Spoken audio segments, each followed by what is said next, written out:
The largest role-playing festival in the world, the Pennsic War, hosts over 10,000 people that fight for their kingdom. Creating a medieval European city in the middle of rural Pennsylvania. We wanted to know what it's like living at the Pennsic War. Nice to meet you. Good to meet you. Come on into camp. Okay, awesome. Can you explain to me what this is? How much time do we have? Yeah. This is our interpretation of what a 14th century pavilion would have looked like. And in what country? It was a fairly international style. Okay. So how do you set this? I mean, this thing is how tall? 22. How long did it take you to set? Like a full, 2 days? No, to get this thing in the air, if we're on our game, we can do it in 20 minutes. What? No, that's from pulling it out of the back of the car, setting up. The first thing we do is assemble the two pieces of this, put the cone and the ball on top on, the canvas on, and heave it into the air. How did you guys meet each other? To have in this? In this, yeah. I was in grad school. He was still an undergrad, and there was a student activity day, and I was like, that looks like fun. So I started going to the meetings, because it was every week there was a combat practice, and then after that was, everybody went to the campus Cheap Eats pub. And he was a fighter.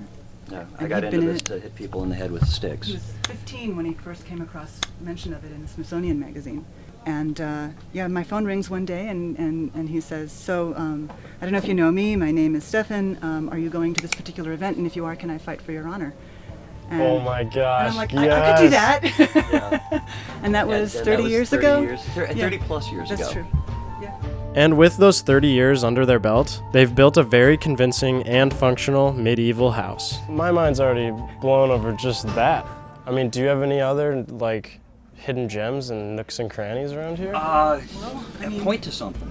The fabric that's hanging there. Got a hand crank blender so we can do blender drinks. You just put water in, you have your faucet. A box in which you put raw grains. It's hand woven linen. It is 0.4 millimeters too long. This is a reproduction of a kind of sun hat that they had back then. Flip it upside down and use it as a bread bowl for kneading.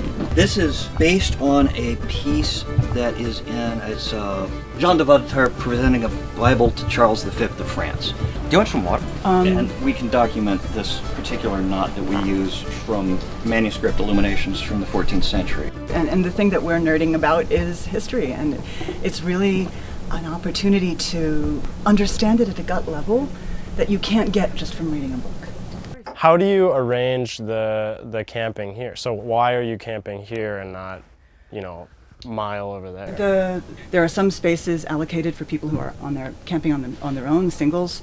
And then you have people who sign up with a particular group, and those groups have particular addresses given to them. So as far as the time period, are these people the same time period as you? No, These people the same time? the thing with Pennsic is most camps, not all, but most are kind of come in whatever you have. Okay. Right. So, I'm staring at an earth pimple over there, nylon, right? But it's right in front of a Viking tent, which is next to a Renaissance period rectangular. There's no cohesion. I think the thing that's different about our little subset is we're all late 14th century.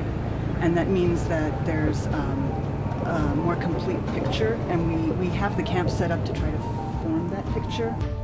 The whole time we were there, I couldn't help but notice that aside from our cameras and equipment, we couldn't see anything modern. Like you have your cell phone hidden? Is there any other modern technology that you have hidden in anything? Well, gosh, we've got... Okay. Because the practical reality is we need these things. No, yeah, for sure. And I'm not ideally- calling you out. I'm curious about how you're living. Ideally, that's kind of the always moving goal, is to more and more get rid of those things and replace them with something more in line with what they might have had. Because they had similar needs too. They had to eat, I try to have only things visible that are appropriate to the time. So sure, we have, the plastic drawers are there, but you can't see them. The cooler is there, but it's inside a reproduction oak box that weighs a ton. No, if I'm looking at this, I can't see anything that's not 14th century. As I said, the tomatoes. The tomatoes. Yeah. So we try to make it as cohesive as possible. Okay. But that's our kink, you know. I mean, Well, I feel like that's pretty universal. I mean, that's the goal for a lot of people. yeah. The Society for Creative Anachronism. Think of it as a triangle. You have society, you have creative, and you have anachronism. Everyone falls somewhere in that triangle, and some people are here purely for the society. They're here to hang out with their friends. There are some who are here purely to make stuff. Some here purely for the historical aspect of it. I'm totally understanding the rabbit hole now. It can make you crazy. Yeah. And 90% of the people don't go down it.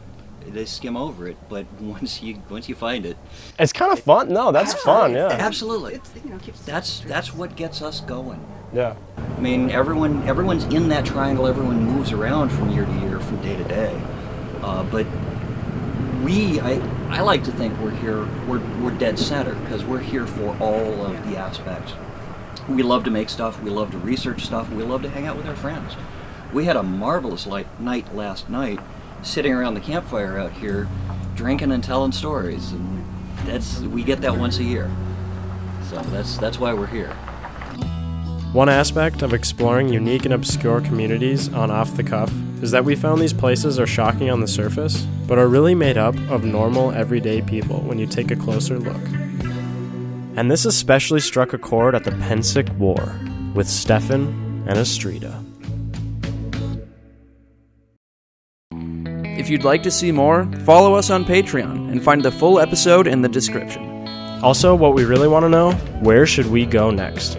Let us know in the comments and don't forget to subscribe.